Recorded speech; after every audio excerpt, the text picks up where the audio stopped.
Hey everyone, Trauma Team, Trauma Center. It's Jeff Young, and we recently put a survey out asking what people thought of the radios and what they thought we could do with them, and over 70% of people said that they thought that the radios could definitely enhance what we do on the trauma service, enhance communication, enhance safety. However, over half felt that they were not adequately trained on the radios and did not know a lot of the features of the radios. I realize we did this in PowerPoint format originally, but what I'd like to do this time is do this in a demonstration. So here's your radio. Everyone's looks the same. Everyone should be programmed correctly. They're labeled on the side. First thing I want to show you is the battery. So there's a little switch here that you have to press over. When it's red, that means it's unlocked. You push it out of the way, maybe, and there it goes. And then the battery is right there. You can see where you can remove it, like that. Make sure you can see where the contacts are. You can see where the contacts are here. Take a new battery, put it back in, close it back up, and then put the old battery in the charger. You can also charge this at night. Make sure you click this at the end so that it stays locked in. And that's the battery. One of the most common complaint about the radios was the battery life, so I'll try to show you some things that can improve that. My battery life is bad in this radio, so I always carry an extra battery. So first of all, here is the on-off switch, typical power button, and you press it until a light comes on. And then to turn it off, do the same thing in reverse, just hit that button until it says powering down. So what I'll show you right now, this is a little dark, because I'm trying to save my battery, but you'll see it has two things here, brightness level and contacts. You hit brightness level, and I'll bring the brightness of this up for this video just so people can see what's going on. And then this is the home button, and you just home and it takes you back to home. So a couple of things here to show. The up top, and this isn't looking extremely easily, but anyway, you see a little antenna, and you will see that a variety of bars come and go, and that does not mean that when the bars aren't there that you do not have service, and when they are there it is. It means that the repeater goes in and broadcasts intermittently, and when you have those bars, that means you're receiving. The next, you're within the system. The next is the battery meter, and then alarm, and then a variety of other things that I don't understand and you don't need to know. What you'll see here is channel 6 and all scan. That is the channel that the radio is set for right now. To change that, you can see there's an arrow right there, and that arrow means that on this multifunction pad you press it to that direction. You press it to that direction, and you'll see a variety of other channels come up. They are TAC 1, TAC 2, TAC 3, TAC 4, all scan, and then TraumaNet. Now, all scan, which is what Medcom will be transmitting on. All scan will transmit to all the channels, no matter what your radio is set for. We will keep the radios on TraumaNet, and that will transmit. If we're all on that channel, we'll all hear it. And then the reason to have Medcom broadcast on all scan is because if you go to one of these tactical channels, in other words, if you say to the trauma chief and a nurse taking care of someone in the unit and the ICU resident, let's all go to TAC 1 so not everyone has to hear what we're talking about, you hit TAC 1, and now you can see you're on TAC 1. What I did was I hit the main button in the middle. If you want to go back, hit that in the direction of the arrow, go to another channel, hit the button in the middle, and you'll go to TAC 2. And then if you want to go back to TraumaNet, hit it, go up to, and you'll be back on TraumaNet.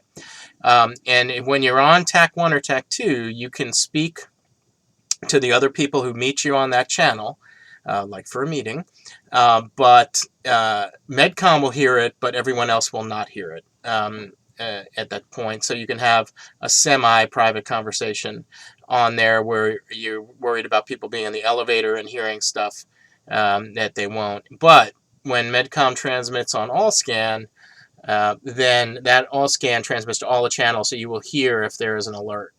So we're on TraumaNet, and that may be called something different. Here it's called Pure Slot 1, but that's fine. So next are a couple of things that people may not know about. This multifunction button in the middle, hit it, and you'll see it says contacts, and you may not be able to see this on the video, but that's because this is a cheap video camera, but trust me. It says contacts, messages, call log, Bluetooth, utilities, job tickets, which I have no idea what that means, and then notifications. But you'll see for some of you that the radio will keep buzzing at times, and you'll look at it and there's nothing there. That means that somebody tried to get you and you missed the message. You missed the notification. So when that happens, to go back, you go to hit the main button in the middle, go up to notifications, hit notifications, and my list is empty. But if you were being bugged by a nag buzz, you'll see something in there. You just click on it and delete it. So one thing I wanted to show, a couple of things that people are not aware of. First, for some of the radios, they will force you to hit two buttons, this middle button and this asterisk button, in order to access the main screen. In order to get rid of that, that is just a keyboard lock. So you go up to utilities, go on the up. When you go up, you press up. When you go down, you go down. Press the center button to choose it. Press it again for radio settings. And then you can set your different tones. You can set display, auto keypad lock. And you see I turned mine off. It says auto keypad lock enabled is not clicked. I can click it, and then it'll force me to click two buttons to open up the keypad. I'm going to take it off, and so I don't have to do that. And then there's a keypad lock, language English, which I hope most of you would want, accessories, and then go hit the home button to go back several times to get to the beginning. Another thing in here that you may not be aware about is you can use this with a Bluetooth headset. It'll allow you to listen, but it won't transmit, and you can hit Bluetooth, and just like any Bluetooth device, hit devices. I have one hooked up. You can ask it to find devices. We're not going to do that now because I don't have a device ready to set up. But you can wear it with a Bluetooth headset to make yourself look cool. And that's about it on here. So now, the next thing to show that people were not as aware of, I want to just reiterate the TAC channel. So if somebody says, trauma ICU resident, let's talk on TAC 1, you change this main channel, click to that direction, go down to TAC 1, hit it, and now you're on TAC 1. You can hear when Medcom talks to you, but unless somebody else is set to TAC 1, they won't hear you. I'm going to go back up to the main channel. To transmit and receive, you have to press this button, but these are radios that have some security on them. I don't know the technical terms for it, but basically when you hit it, a prefix goes out. You hear that. If you talk when that is going out, no one will hear it. So you need to let it make that sound, and then you can talk. Trauma attending to Medcom for radio check. And then release. And I warned them about this, so hopefully they'll answer back. Trauma in your wording. Thanks, Medcom. And then if that was too loud, some people may not know this as well. You see these two buttons on the side. Here's the button that you press to talk, and you release to receive. And then there's two small buttons here, and you can raise or lower the level if you're in a meeting. You can bring it down by hitting the down. You can bring it up. Another feature people may not be aware of is that you can use headphones, but these are the old super skinny headphone jacks that used to be in the old phones. I think it's an 1/8 inch, and I have them. If you want one, you can ask for one. And you'll see on the side of the phone, there is a headphone jack right there, right below the charging port. You can press this in there, and now it will turn off the external speaker, and you have an earpiece. You can put that earpiece in, and you can listen, and it does have a microphone on it. You can see the microphone there, and you can transmit with it. You'll hear it in your ear. You won't hear it on the speaker, so like if you're in an elevator or something, but there's nothing on the headphone itself that will allow you to transmit from the actual earpiece. You need to hit this button, and then you can talk through the mic on the earpiece, and it will do that. So that's it for that. So the next thing to talk about, I'm just going to take this out for now, that people may not be aware of. I told the channels, the TAC channels, that you can talk to several people at once. And then you see here brightness level and contacts. So you hit contacts, and this way you can't. Let me go back and just decrease the brightness a little bit. Make it a little bit easier to read. And go back. And now if you hit the button under the contacts, you see it has everybody who we've assigned a radio to is in here. Bed center,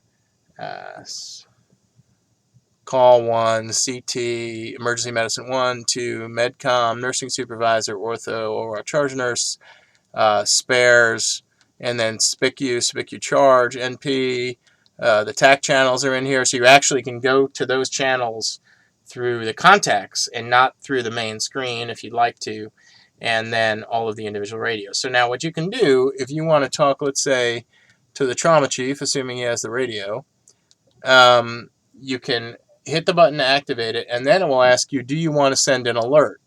If you hit this again, it'll send a little alert message that, like a beeper, that'll act on their phone and will act on their radio, and will let them know that somebody's trying to call them, which can be pretty useful. After you hit that, then all you need to do is push to talk, just like anything else with the radio. So I think those are basically the capabilities that people weren't clear about. I wouldn't send a text message. None of that is really necessary. And you always can keep hitting the home button until you get back to the main screen, and that will take you back, and then make sure you're on the correct channel. Now, if you are on one of the TAC channels, remember you can hear Medcom, but no one else will be able to hear you unless you're on a TAC channel, unless they are on the TAC channel, or you go back to TraumaNet, which all the other radios are set to scan for.